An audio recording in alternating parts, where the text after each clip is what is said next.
দুটো ভিখারি আমাদের বাড়িতে এসছে, কতদিন ধরে খায় না, তাই আজকে আমরা দিলাম আলু সিদ্ধ, ভাত, ডিম ভাজা।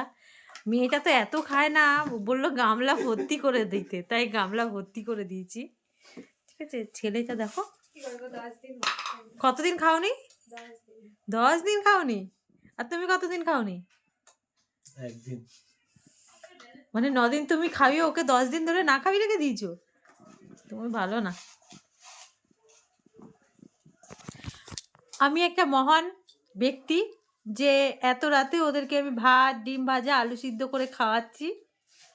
ঠিক আছে, আমার মতন এরকম লোক পাবে না, পেয়ে গেছে রাত্রিবেলা। ঠিক আছে, হ্যাঁ কি এটা 500 তার কত লাগবে তোরা দেখ। এদিকে খাওয়া হচ্ছে না, এদিকে আবার হাতে ফোন দেখো। কি আপনার কিডনি বেচে?